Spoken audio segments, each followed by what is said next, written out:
Selamat pagi, shalom Bapak Ibu yang dikasihi Tuhan. Salam sejahtera bagi kita semua. Berkumpul lagi kita di pagi yang indah ini.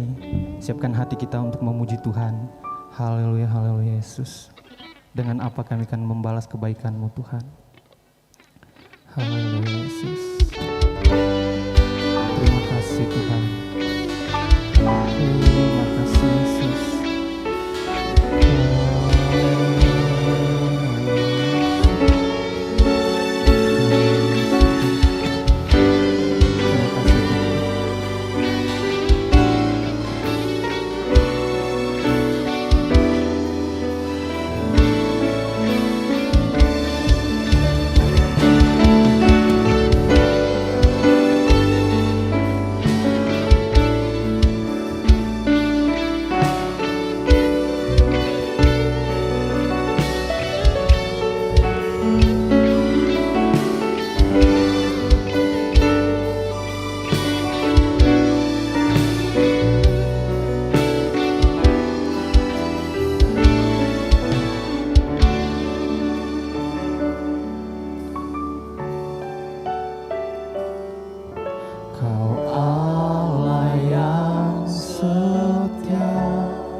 Apa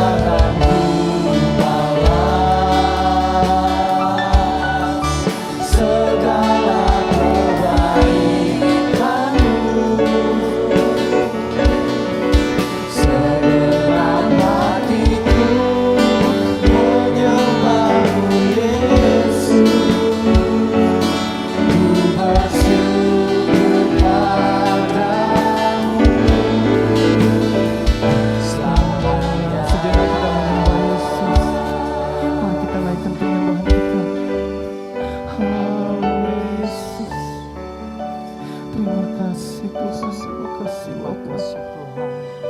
Kami naikkan pujian penyembahan kami hanya di hadirat-Mu.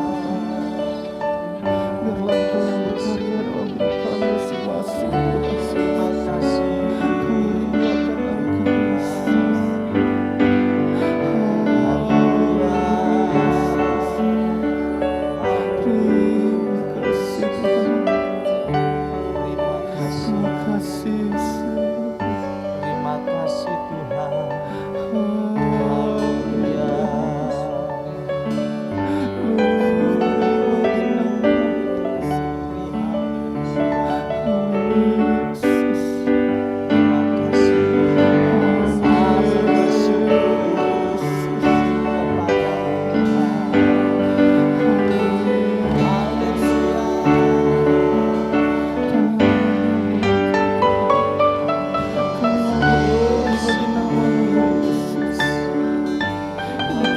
rindu akan Engkau Yesus.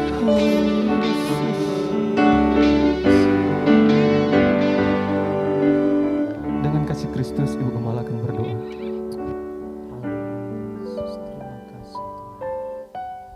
Haleluya. Bapa kami yang ada di dalam sorga, kami datang kepadamu kembali pada pagi hari ini. Kami mau menyembah, berbakti kepadamu Tuhan, karena Engkau adalah Allah kami yang luar biasa, Allah yang menjadikan langit dan bumi, dan Allah juga yang datang mengambil kami supaya kami tetap ada di dalam keselamatan. Terima kasih untuk berkat Tuhan, terima kasih untuk anugerah Allah, karena Engkau Allah yang penuh cinta, Allah yang memanggil kami, di mana kami boleh datang siang hari ini Tuhan. Kami mau beribadah kepadamu, kami mau serahkan hidup kami kepadamu, dan biar kami boleh menerima kembali berkat Allah yang melimpah dalam hidup kami. Karena lewat ibadah pada siang hari ini Tuhan, Engkau akan curahkan berkat yang melimpah bagi kami. Kami kuat dalam menghadapi tantangan masalah, karena Tuhan yang menopang. Kami mau serahkan ibadah pada pagi hari ini Tuhan, dan biarlah Tuhan kuduskan dan sucikan kami. Kami mau berserah kepadamu. Pimpin ibadah pada pagi hari ini, dan biar Tuhan tolong kami. Kami akan mulaikan di dalam nama Bapa, Putra, dan Roh Kudus, yaitu di dalam nama Tuhan Yesus Kristus. Haleluya. Amin. Puji Tuhan.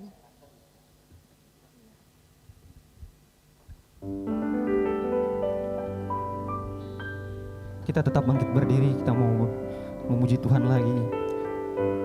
Tuhan Yesus baik dalam hidup kita. Haleluya Yesus.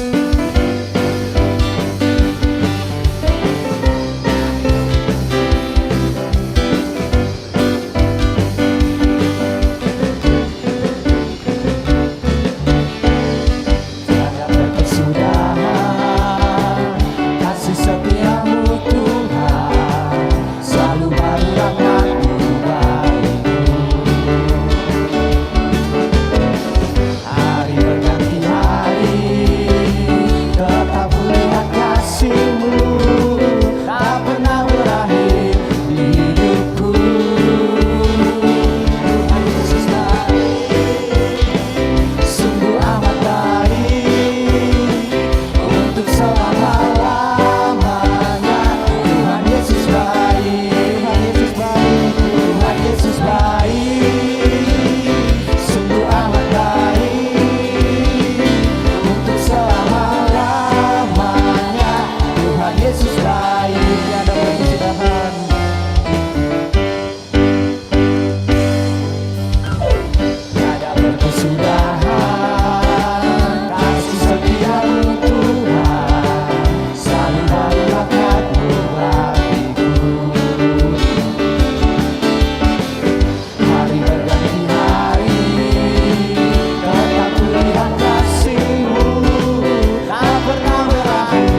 Yesus baik.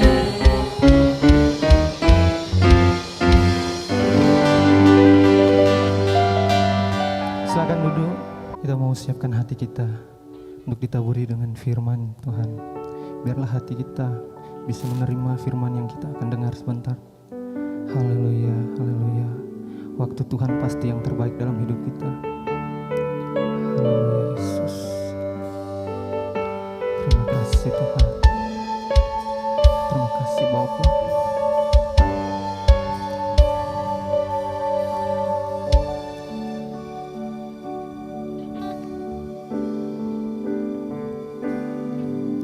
Kau izinkan sesuatu terjadi.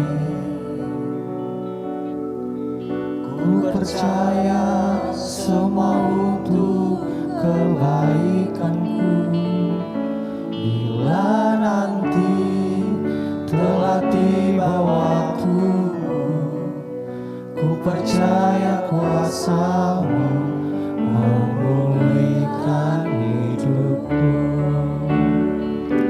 Waktu Tuhan pasti yang terbaik, walau kadang tak mudah dimengerti. Lewati cobaan,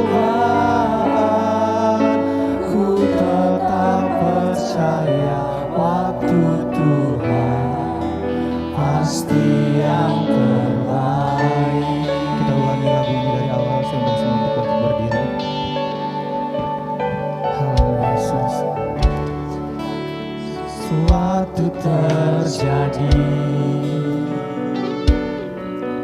ku percaya semua untuk kebaikanku. Bila nanti telah tiba waktumu, ku percaya kuasa-Mu memulihkan hidupku. Waktu Tuhan pasti yang terbaik, walau kadang tak mudah dimengerti. Lewati cobaan, ku tetap percaya waktu Tuhan pasti yang terbaik.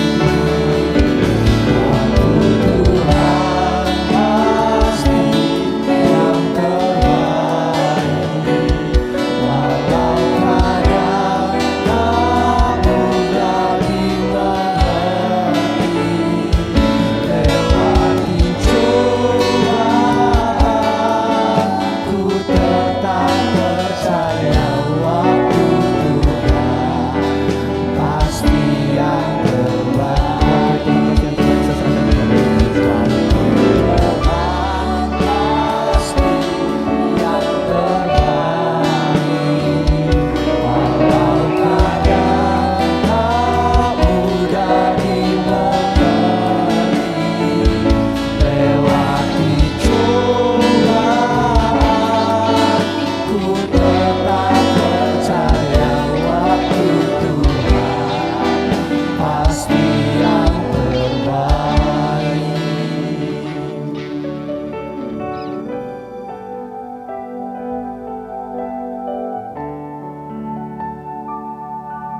Yang Tuhan berikan di dalam kehidupan kami.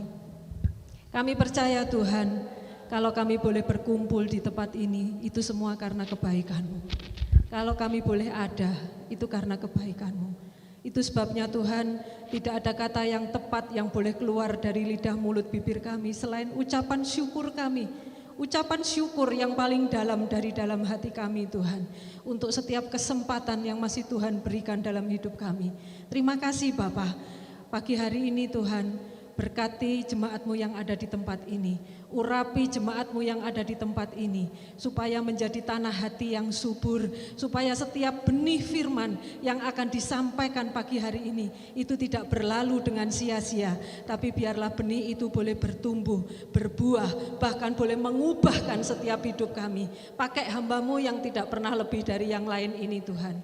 Urapi hamba-Mu Tuhan, biarlah kami berkata-kata bukan berasal dari diri kami, tapi biarlah apa yang kami katakan pagi hari ini itu berasal daripada-Mu. Terima kasih Bapa, kami akan sambut kebenaran firman-Mu dengan ucapan syukur hanya di dalam nama Tuhan Yesus Kristus. Mari semua yang percaya katakan amin. Terima kasih, silakan duduk Bapak Ibu semua. Selamat pagi, shalom, apa kabar? Luar biasa ya, bukan seperti biasa ya, tapi luar biasa. Bersyukur hari ini saya masih diberi kesempatan sekali lagi bisa boleh ada di tempat ini. Saya boleh berdiri di tempat ini, saya masih boleh berjumpa dengan Bapak Ibu semua. Itu semua karena kebaikan Tuhan. Ya, saya percaya kalau saya ada itu karena anugerah.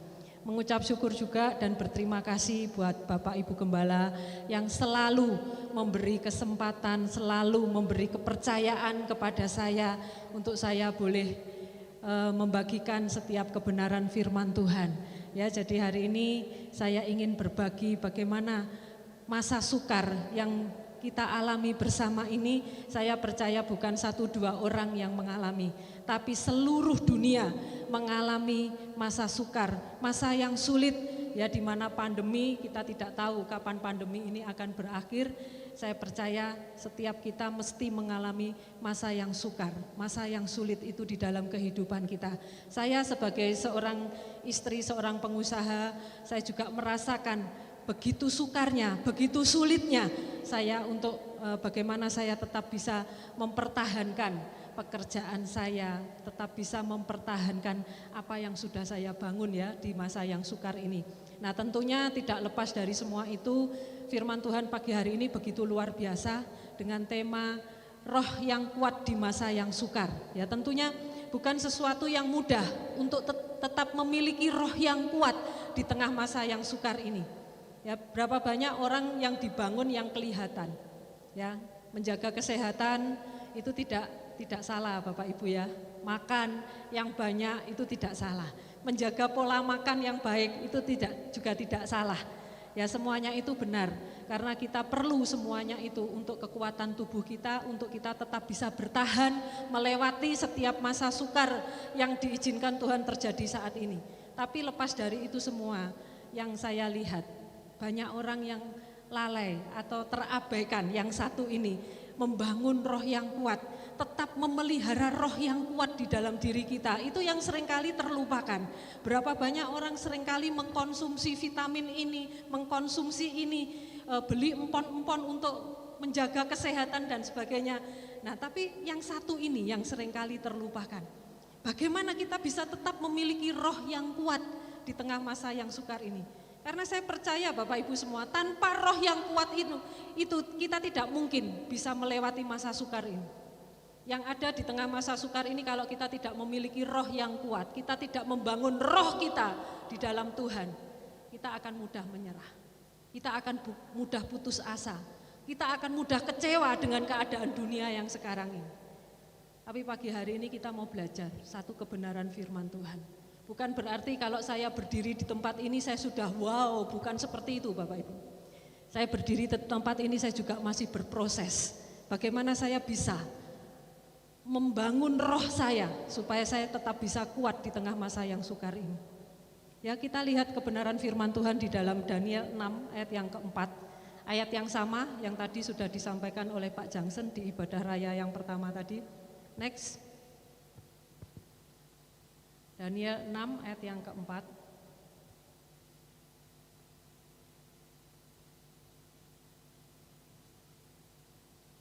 Kita mau belajar dari seorang Daniel ya Bapak Ibu. Jadi hari ini kita mau meneladani, kita mau belajar seperti apa yang pernah dilakukan oleh Daniel. Bagaimana Daniel bisa menjadi orang yang luar biasa. Bagaimana Daniel bisa memiliki roh yang luar biasa. Ya, jadi hari ini kita mau belajar dari kebenaran firman Tuhan di dalam Daniel 6 ayat yang keempat. Mungkin Bapak Ibu ada yang bisa membantu saya untuk membacakan. Daniel 6 ayat yang keempat.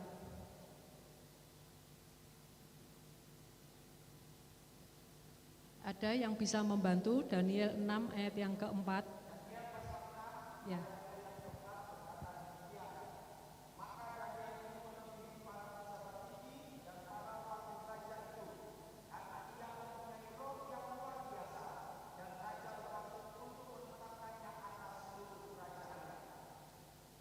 Haleluya, puji Tuhan. Jadi kita mau belajar dari seorang Daniel. Siapa sesungguhnya Daniel itu? Dia seorang yang melebihi dari rata-rata orang yang ada saat itu. Ya, jadi kita mau melihat bagaimana kebenaran firman Tuhan. Saya permisi mau ngambil handphone saya ya, supaya karena LCD-nya macet. Bagaimana Daniel bisa memiliki roh yang kuat, bagaimana Daniel bisa memiliki roh yang luar biasa. Ya, karena satu hal Daniel ini kita kalau melihat ya siapa Daniel di dalam Daniel 1 ayat yang keempat, di situ dikatakan yakni orang-orang muda yang tidak ada sesuatu cela, yang berperawakan baik, yang memahami berbagai-bagai hikmat, berpengetahuan banyak, dan yang mempunyai pengertian tentang ilmu, yakni orang-orang yang cakap untuk bekerja dalam istana raja, supaya mereka diajarkan tulisan dan bahasa orang Kasdim. Nah, ternyata Daniel ini bukan orang yang biasa-biasa saja, Bapak Ibu. Daniel memiliki roh yang luar biasa sehingga dia mempunyai kecakapan untuk dia bekerja. Dia mempunyai dia hidupnya tidak bercela. Ya, dia tidak pernah melakukan kesalahan dan bahkan tidak didapati kesalahan dari seorang Daniel ini. Ini sesuatu yang luar biasa, Bapak Ibu. Ya, kalau kita mempelajari dari seorang Daniel, dia orang yang tidak bercacat celah di hadapan Tuhan. Dia orang yang punya perawakan yang baik, artinya kondisinya Daniel saat itu kondisi yang sehat, ya tidak sakit-sakitan seperti itu. Itu sebabnya Daniel memiliki roh yang luar biasa, itu yang memampukan Daniel untuk bisa bertahan di tengah masa sukar yang dia alami. Daniel bukan orang yang tidak pernah mengalami masa sukar, Bapak Ibu. Daniel juga bukan orang yang hidup di zona nyaman. Ya, jadi kalau kita belajar dari Daniel, Daniel juga hidup dengan pergumulannya. Ya, kita mau melihat yang lebih lanjut, bagaimana kita bisa memiliki roh yang tetap kuat di masa yang sukar ini. Ya, kita mau melihat yang pertama, bagaimana kita bisa memiliki roh yang kuat. Itu yang pertama adalah setia dengan proses. Ya, Bapak Ibu, teman-teman yang ada di sini boleh catat bagaimana tetap bisa memiliki roh yang kuat di tengah masa yang sukar ini. Yang pertama adalah setia dengan proses. Bapak Ibu, Daniel ketika dalam pembuangan di Babel, Daniel tidak kabur dari proses peremukan Tuhan. Ini adalah sesuatu yang luar biasa. Ketika hidup kita diproses oleh Tuhan, ketika hidup kita diremukkan oleh Tuhan, Daniel tidak lari dari semuanya itu. Daniel tidak kabur dengan proses yang diizinkan Tuhan terjadi atas hidupnya. Bagaimana dengan kita pagi hari ini? Ketika proses yang berkepanjangan terjadi dalam hidup kita, apakah kita masih setia? Apakah kita masih bisa memiliki roh yang kuat seperti roh yang dimiliki oleh Daniel? Next, berikutnya kita lihat slide yang berikutnya. Di dalam Yeremia 25 ayat yang ke-11 sampai 12 ya. Ini adalah berapa masa lama pembuangan di Babel itu. Ya, kita lihat ayat yang ke-11. Maka seluruh negeri ini akan menjadi reruntuhan dan ketandusan. Dan bangsa-bangsa ini akan menjadi hamba kepada Raja Babel 70 tahun lamanya. Ya, jadi masa pembuangan di Babel, masa peremukan, masa kehancuran itu terjadi 70 tahun lamanya. Kadang-kadang kita masih diproses, masih belum lama saja kita sudah terlalu sering mengeluh dengan Tuhan. Tuhan, aku sudah tidak mampu Tuhan, Tuhan aku sudah tidak sanggup Tuhan, Tuhan kenapa ini bisa terjadi, Tuhan mengapa ini harus terjadi dalam hidup saya. Seringkali banyak sekali pertanyaan yang kita ajukan kepada Tuhan ketika proses itu sedang diizinkan Tuhan terjadi di dalam hidup kita. Bayangkan masa pembuangan di Babel itu 70 tahun lamanya Bapak Ibu. Ya, di dalam Yeremia 12 juga dikatakan bahwa kemudian sesudah genap ke-70 tahun itu, demikianlah firman Tuhan, maka aku akan melakukan pembalasan kepada Raja Babel dan kepada bangsa itu oleh karena kesalahan mereka, juga kepada negeri orang-orang Kasdim dengan membuatnya menjadi tempat-tempat yang tandus untuk selama-lamanya. Dan ini menjadi doa dari seorang Daniel juga, menjadi beban doa dari Daniel. Bagaimana dia melihat bangsanya yang tertindas, bagaimana dia melihat proses yang panjang, yang begitu lama yang diizinkan Tuhan terjadi atas hidupnya.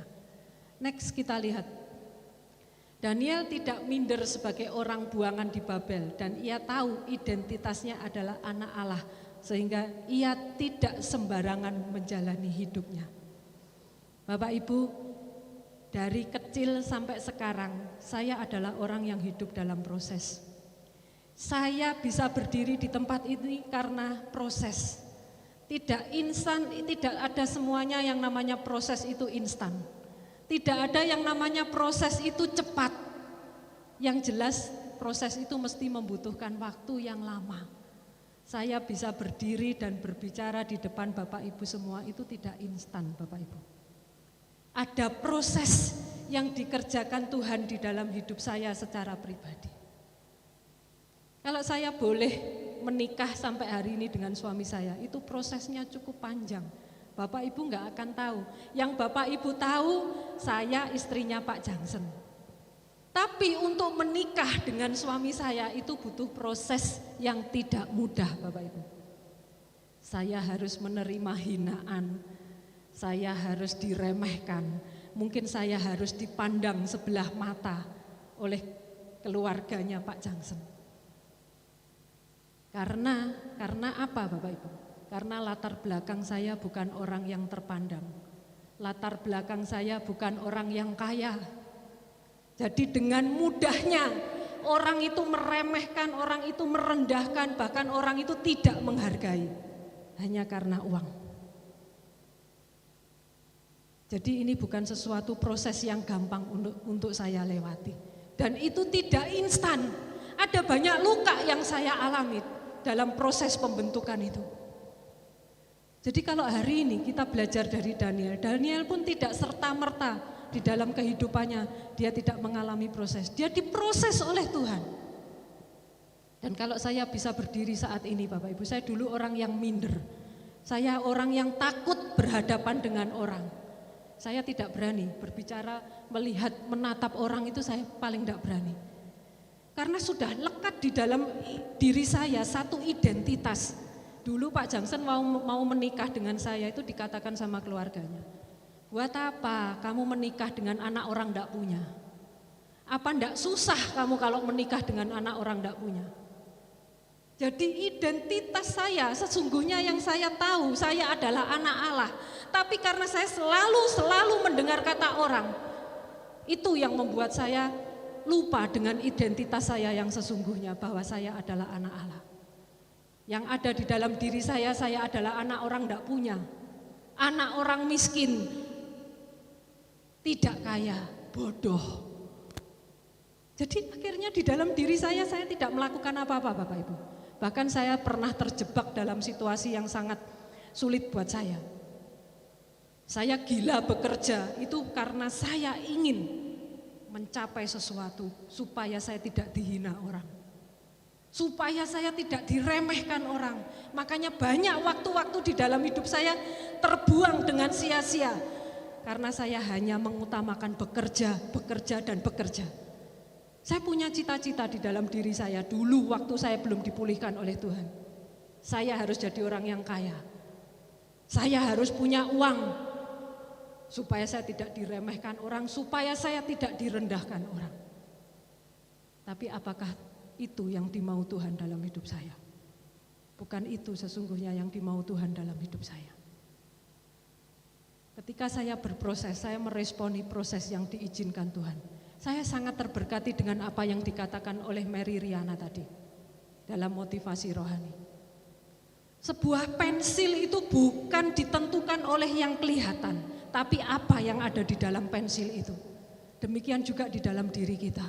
Proses apa yang saudara dan saya alami saat ini, itu sesungguhnya itu yang akan mempertajam hidup kita. Bapak Ibu, itu sebuah proses yang semuanya itu tidak akan instan terjadi dalam diri kita. Semuanya butuh waktu. Bagaimana Bapak Ibu bisa memiliki roh yang kuat kalau Bapak Ibu tidak setia dengan proses yang diizinkan Tuhan? Banyak orang yang diproses oleh Tuhan, banyak orang yang mengalami proses yang panjang, akhirnya mereka lari tinggalkan Tuhan, akhirnya mereka kabur tinggalkan Tuhan.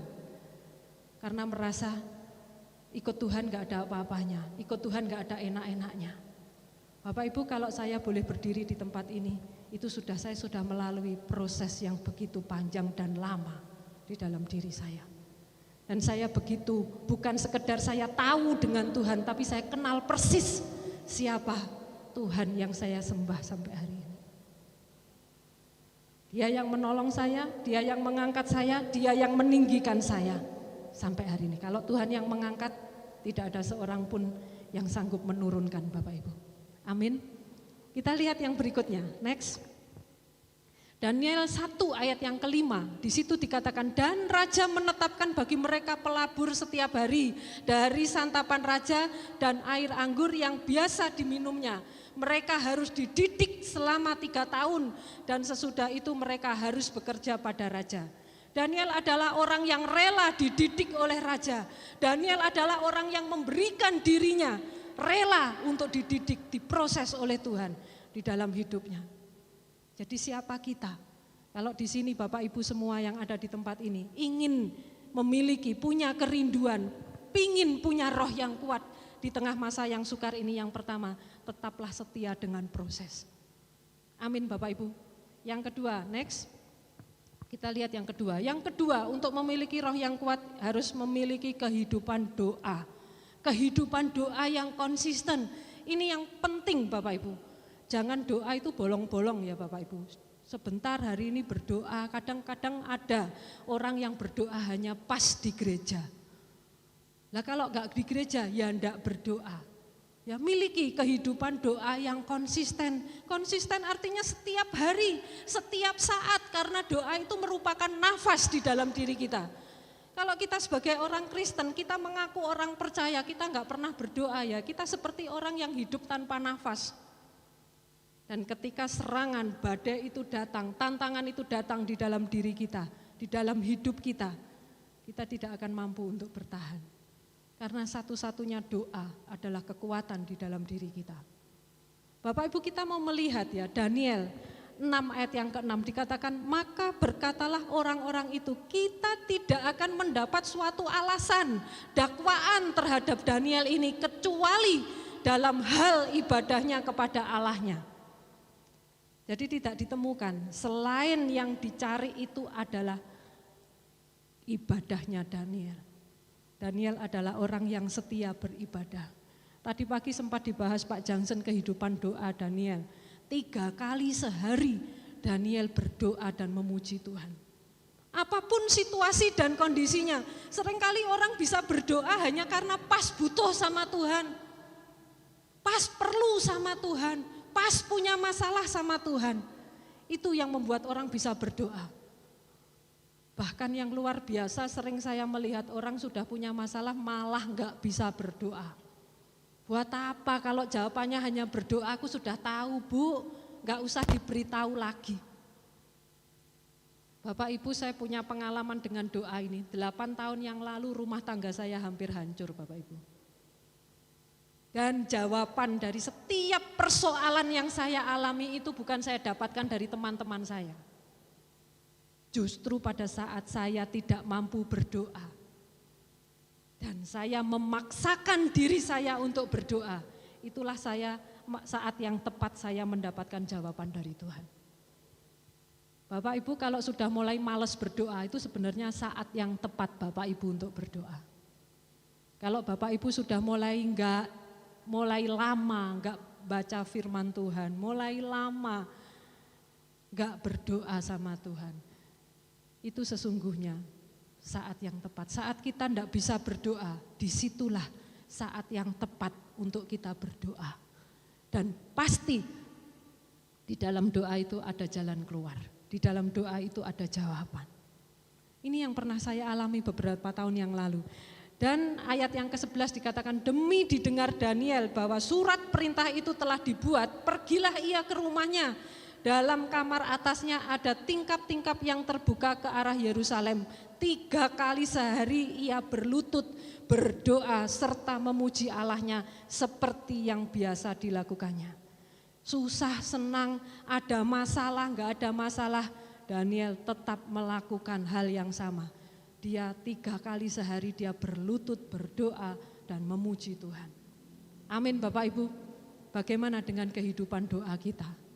Saya tidak bisa menjawab pertanyaan ini, yang bisa menjawab pertanyaan ini Bapak Ibu sendiri. Bagaimana kehidupan doamu hari-hari ini? Apakah Bapak Ibu masih berdoa di tengah masa yang sukar ini? Atau Bapak Ibu sudah mulai enggan untuk berdoa? Nah, temukan kondisinya masing-masing pagi hari ini. Apakah kehidupan doamu masih konsisten di hadapan Tuhan? Next, yang berikutnya, yang ketiga, yang berikutnya. Dikatakan juga Daniel rajin membaca dan merenungkan firman Tuhan. Pada tahun pertama kerajaannya itu, aku, Daniel, memperhatikan dalam kumpulan kitab jumlah tahun yang menurut firman Tuhan kepada Nabi Yeremia akan berlaku atas timbunan puing Yerusalem, yakni 70 tahun lamanya. Bapak Ibu, Daniel adalah orang yang suka merenungkan firman Tuhan.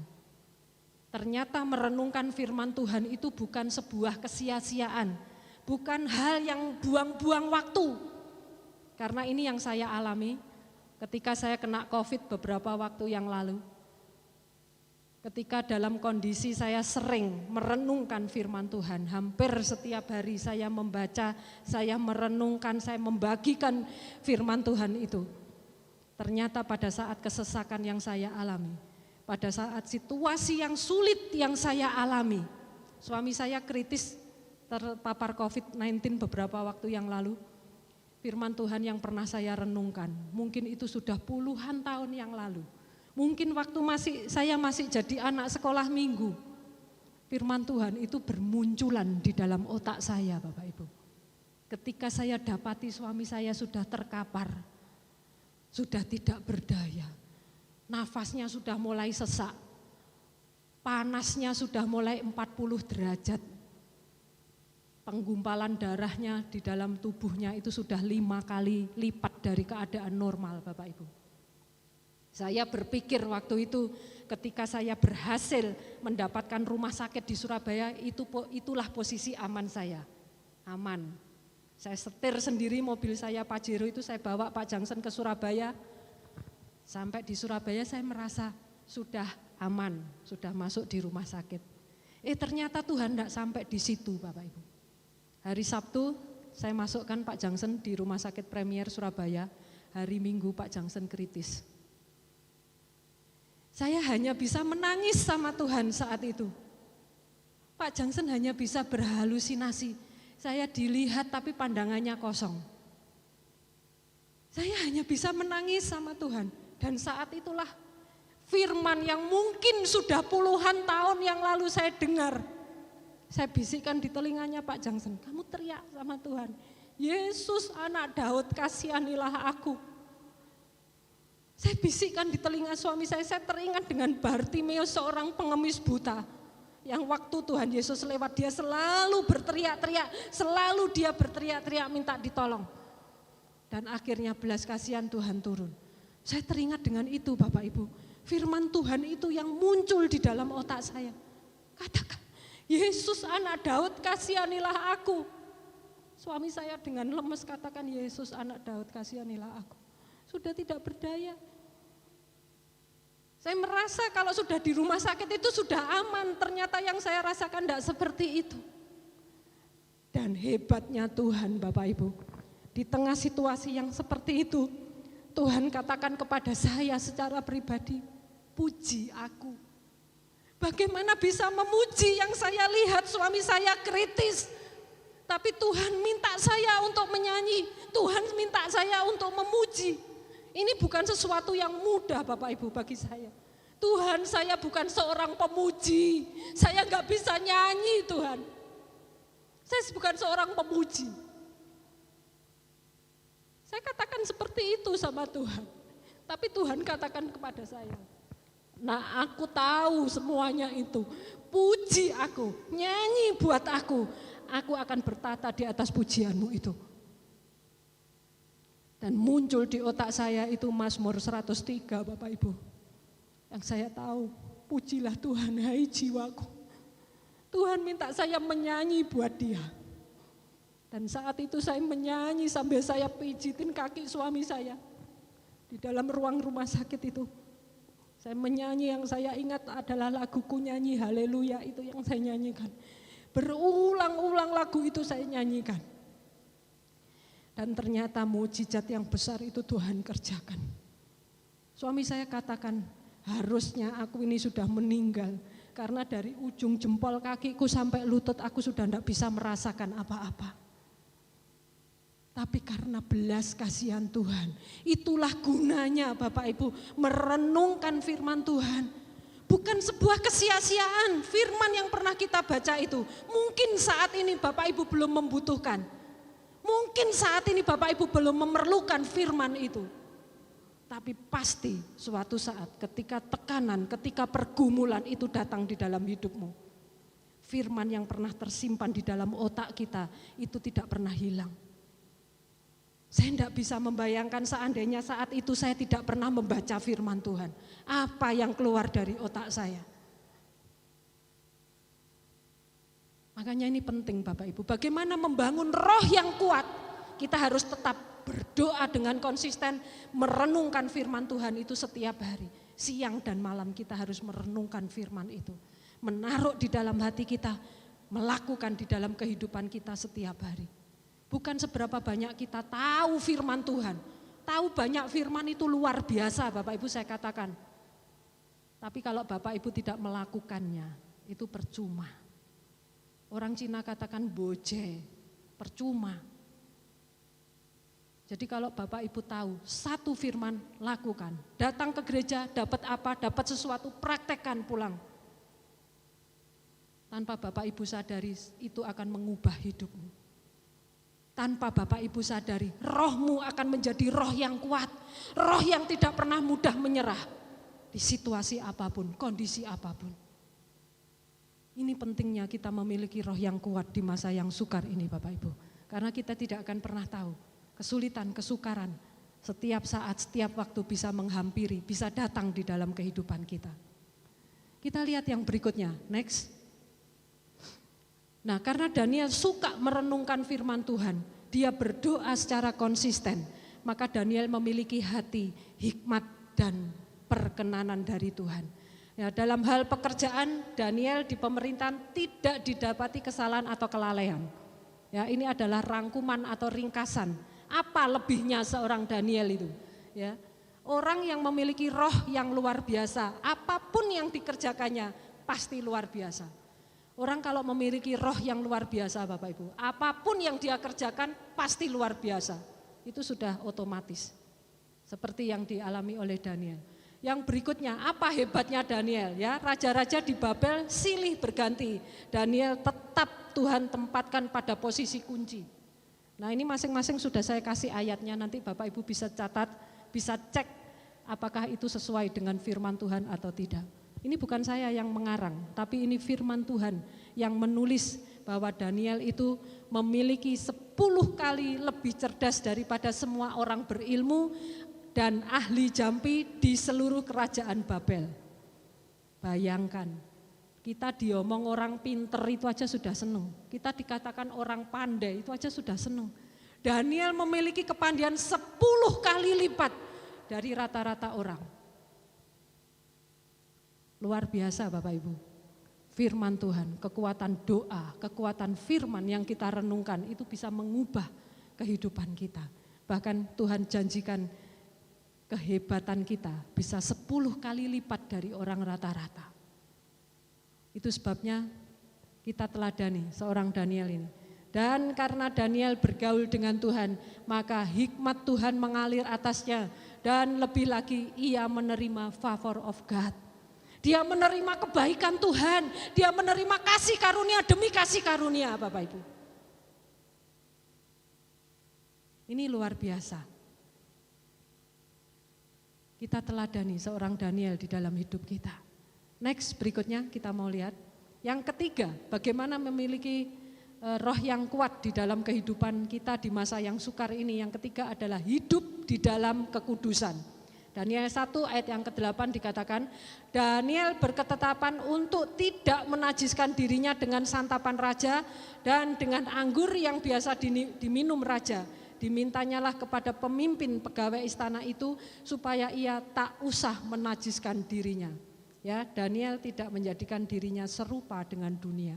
Daniel tidak menjadikan dirinya serupa dengan Babel. Ya, bagaimana dengan kita? Dalam pekerjaan, dalam keluarga, dalam pelayanan, apakah kita sudah serupa dengan Yesus? Ya, di masa yang sukar ini seringkali orang selalu kompromi. Alah, gak apa-apa, yang lain juga seperti itu. Seringkali kita masih kompromi. Saya punya kantor penukaran money changer di Kediri itu juga seperti itu, Bapak Ibu. Banyak orang yang tukar di tempat saya selalu minta nota fiktif. Tapi ketika saya mengerti kebenaran ini, walaupun harusnya saya diuntungkan, saya harus menolak.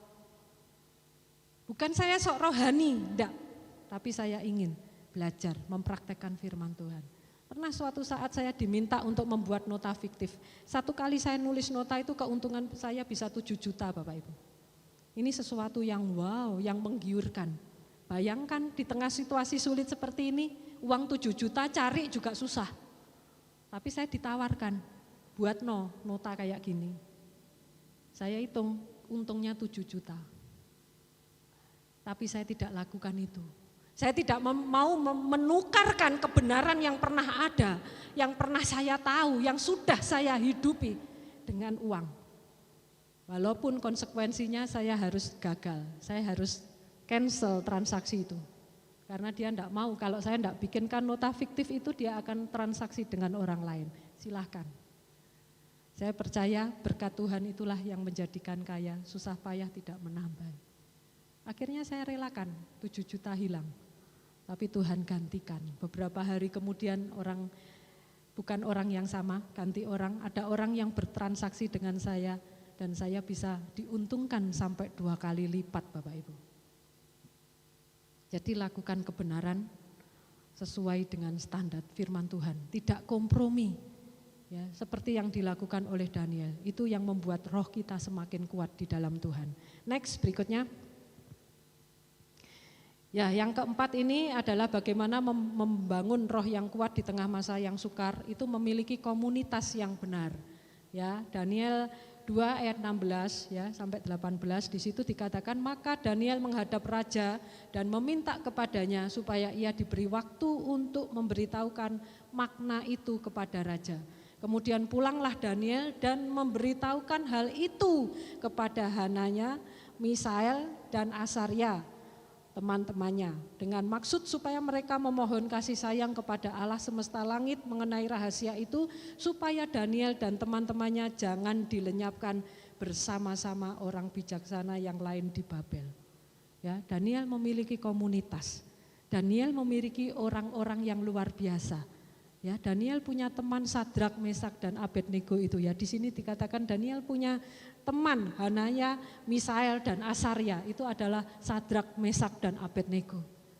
Dia punya teman-teman yang saling membangun, punya teman-teman yang saling mensupport di dalam hal kerohanian. Bapak Ibu, yang terakhir yang saya lakukan di tengah pandemi ini, saya diminta oleh Pak Untung ya untuk membentuk sebuah grup namanya Lexio Divina. Ya, di situ grup ini bertujuan untuk bagaimana setiap para wanita itu bisa ada di dalam hadirat Tuhan, bisa berdoa, bisa sharing, bisa berbagi firman setiap hari. Jadi saya harus meluangkan waktu saya jam 6 sore, sebelum jam 6 sore ya, paling enggak setengah 6 saya harus sudah nongkrong di depan meja, di depan laptop saya harus mulai acara Zoom meeting itu. Rasanya secara manusia ini berat. Jam 6 sore setiap hari saya sudah tidak bisa kemana-mana Bapak Ibu. Tapi karena Tuhan yang minta, dan di dalam komunitas itulah saatnya saya untuk bertumbuh. Saatnya saya untuk bisa berbagi firman bersama. Saatnya saya bisa bersharing bersama di dalam kelompok itu. Walaupun itu berat. Secara manusia berat. Setiap hari loh Bapak Ibu, bukan seminggu sekali. Setiap hari. Hari Senin sampai hari Jumat. Setiap hari jam 6 sore. Artinya saya harus selesaikan semua pekerjaan saya, aktivitas saya dari pagi sampai sore. Setelah itu saya hanya melayani di dalam Zoom meeting itu. Karena saya percaya di dalam komunitas itu ada kekuatan yang luar biasa. Kita tidak bisa bertumbuh seorang diri, kita tidak bisa berubah seorang diri Bapak Ibu. Kita butuh orang lain, kita butuh teman, kita butuh komunitas yang saling menajamkan. Jadi kalau hari ini Bapak Ibu belum punya komunitas, bergabunglah, punyailah komunitas yang baik. Supaya kita bisa membangun kehidupan, kerohanian kita di hadapan Tuhan. Supaya kita semakin memiliki roh yang kuat di hadapan Tuhan.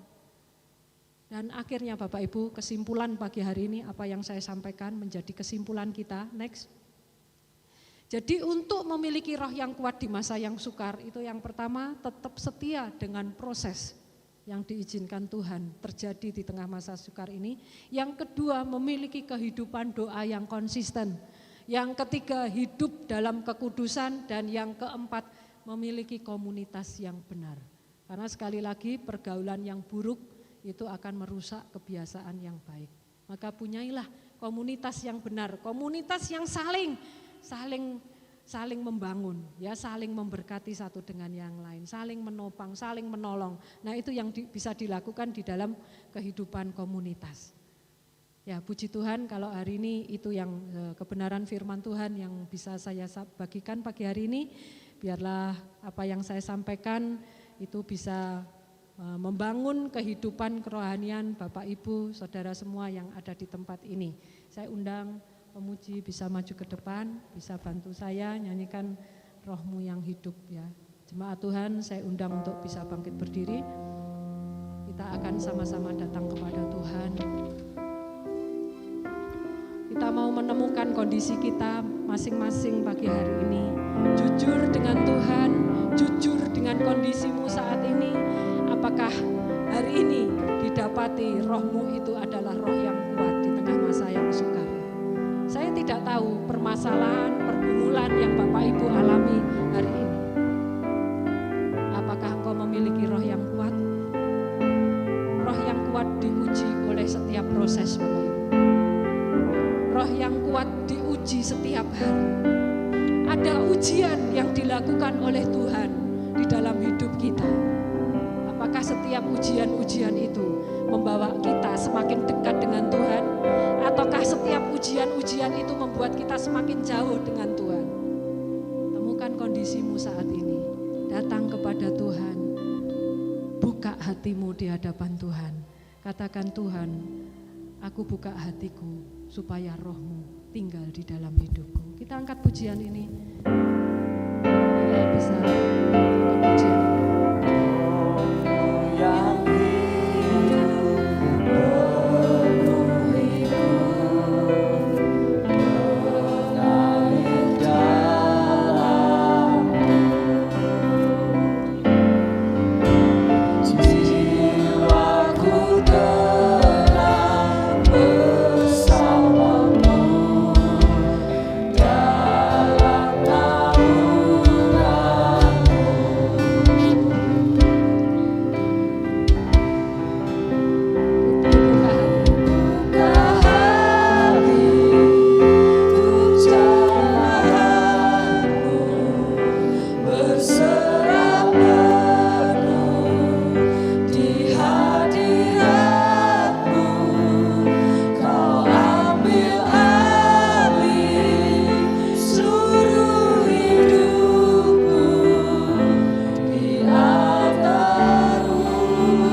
menyembah Tuhan, kita memuji Tuhan, kita memuliakan Tuhan.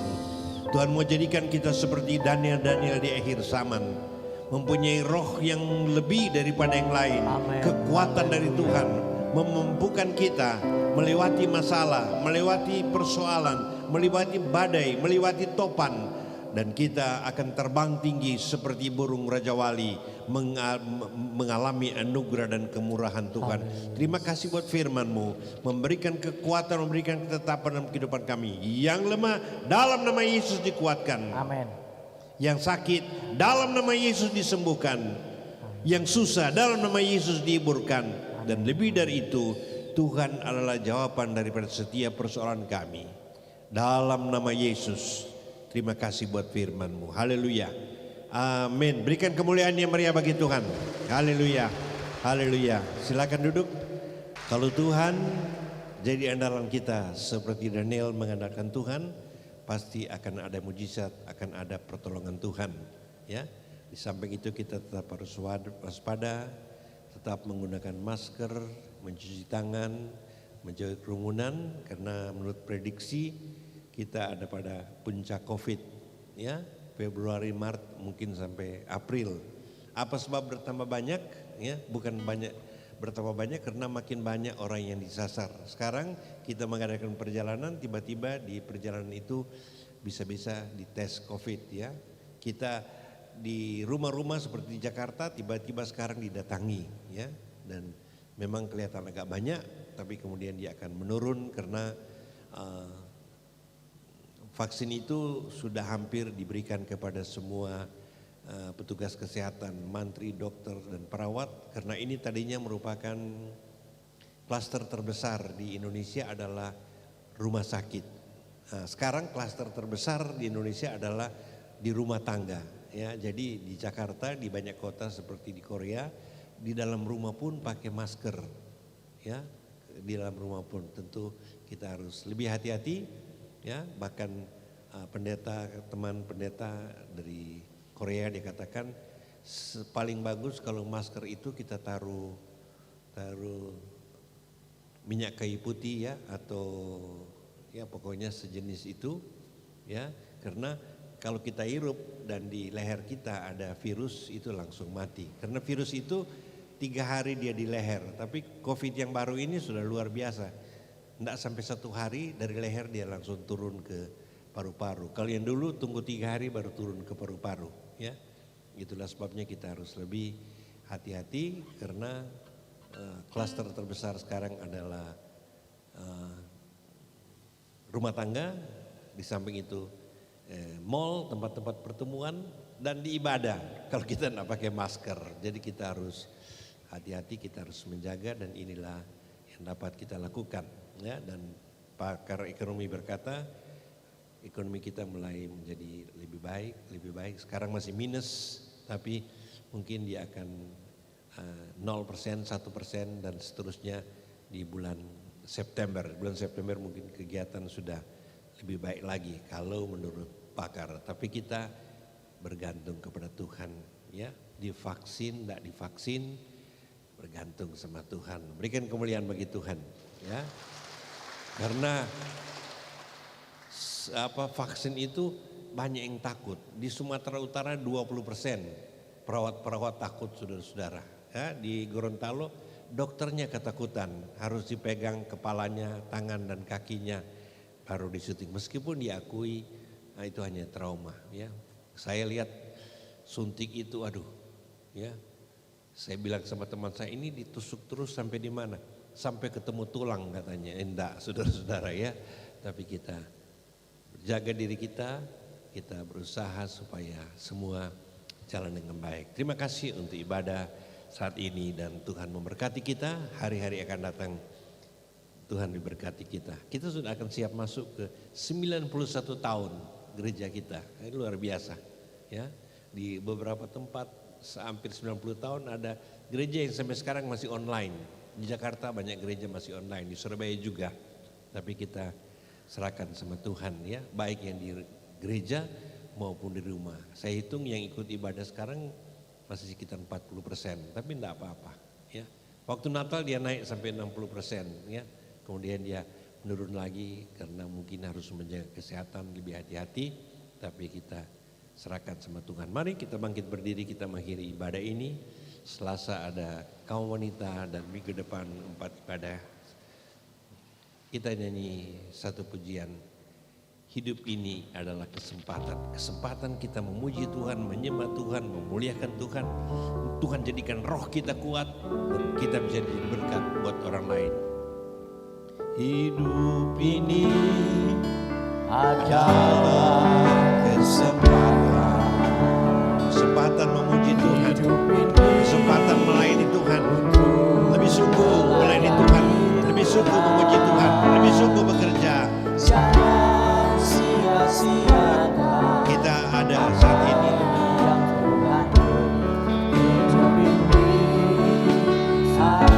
Jadi berkat buat suami, berkat buat istri, berkat buat anak-anak, berkat buat orang lain.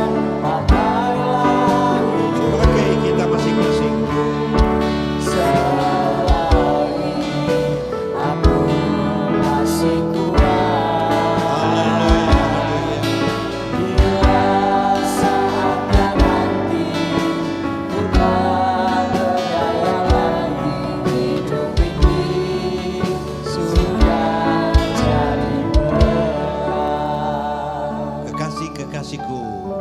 Pulanglah dengan berkat firman Allah yang menjadikan kita seperti Daniel rohani, di mana banyak orang menjadi lemah, tidak berdaya, tidak mampu, tetapi dengan roh dari Tuhan memampukan kita sehingga kita bisa bekerja lebih sungguh-sungguh, berusaha lebih sungguh-sungguh dan melakukan untuk Tuhan lebih bersungguh-sungguh. Dan nama Tuhan dipuji dan dipermuliakan. Pulanglah dengan berkat dari Allah Bapa, kasih sayang dari Tuhan Yesus, persekutuan Allah Roh Kudus beserta dengan kita mulai siang hari ini.